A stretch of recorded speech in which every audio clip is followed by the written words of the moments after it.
बहुत समय पहले की बात है। माधवपुर नामक गांव में एक गरीब किसान अपनी बूढ़ी अम्मा के साथ रहा करता था। उसके पास एक छोटी सी जमीन थी जो कि बंजर हो चुकी थी। फिर भी वह दिन रात उस पर मेहनत करता था। मोहन बहुत ही मेहनती और ईमानदार था। वह एक आत्मविश्वास से भरा हुआ व्यक्ति था जिसे न हालातों से डर लगता था न ही लोगों की बातों से। हर दिन सूरज उगने से पहले ही वह उसी आत्मविश्वास के साथ उठता और अपने खेत की ओर बढ़ता जहां सिर्फ बंजर जमीन थी, लेकिन उसके सपनों की हरियाली छिपी हुई थी। उसे यकीन था कि एक दिन उसकी मिट्टी उसे जरूर जवाब देगी, सोने जैसी फसल बनकर। ओ बेटा मोहन, तेरे लिए मैंने जमींदार से बात कर ली है। वो तुझे अपने पास काम पर रख लेंगे। तू भी जाकर उनसे एक बार बात कर ले बेटा। अब हमारे बस की बात नहीं रही। कम से कम वहां रहकर तू अपना गुजारा तो कर पाएगा। मुझे तेरा बहुत ख्याल है मोहन, इसलिए यह कदम उठाया। जाकर बात कर ले, सब ठीक हो जाएगा।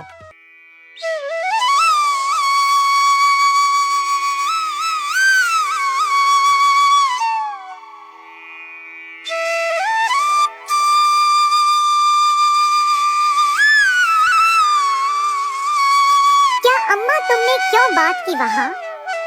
मैं नहीं जाऊंगा। हमारा खुद का खेत है तो मैं दूसरों के पास क्यों काम करने जाऊं? मैं गरीब सही मगर खुददार हूँ। मैं अपनी मिट्टी में पला हूँ, उसी में पसीना बहाऊंगा। चाहे जितनी भी मुश्किल हो अम्मा, मैं अपनी ही जमीन पर मेहनत करूंगा। किसी और की नौकरी नहीं करूंगा। अरे मोहन, उस बंजर जमीन में क्या उगाएगा तू? वो जमीन अब बिल्कुल बेकार हो गई है बेटा। ना उसमें नमी बची है ना जान। तू अपनी जिंदगी यूं ही जाया कर देगा। उस जमीन को संवारते संवारते मैं जानती हूँ तेरा हौसला बड़ा है, पर बेटा हौसले से पेट नहीं भरता। तू मेरी बात मान ले। वो जमींदार कम से कम तुझे रोज की रोटी तो देगा। अपनी जिद छोड़ दे बेटा। तू थक जाएगा पर वो जमीन कुछ नहीं देगी तुझे। अरे अम्मा, तुम बेकार में ही इतनी परेशान हो रही हो। देखना, एक दिन मैं उसी जमीन से सोना निकालूंगा। यह जमीन ही हमारी सबसे बड़ी ताकत बनेगी। मोहन खेत में काम कर ही रहा था कि तभी वहाँ पर एक आदमी आकर बोला, अरे मोहन भैया, आपको भी मानना पड़ेगा। आप फिर से इस बंजर जमीन पर मेहनत कर रहे हैं। अरे मंगेश भैया, अब क्या करें? जमीन हमसे ज्यादा मेहनत करवा रही है, पर क्या करें? धरती तो माँ समान होती है। जैसा वह चाहे वैसा ही करना पड़ता है। कभी सख्त हो जाती है, कभी चुपचाप सब सह लेती है, कभी बीज को छुपा लेती है तो कभी उसे जीवन दे देती है। हम तो बस उसके बच्चे हैं जो उसके हर रंग को अपनाना जानते हैं।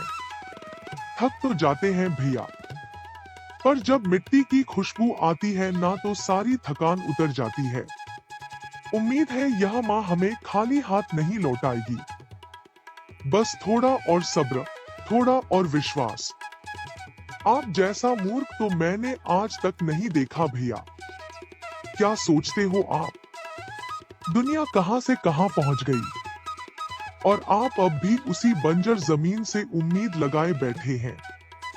मोहन के पास उस आदमी की बातों का कोई जवाब नहीं था। वह वहां से अपने घर चला जाता है। जब दोपहर को मोहन थक हार कर घर पहुंचता है तो देखता है कि माँ बुझे हुए चूल्हे के पास चुपचाप बैठी है। क्या हुआ अम्मा? तुम ऐसे क्यों बैठी हो? खाना क्यों नहीं बनाया? क्या बात है?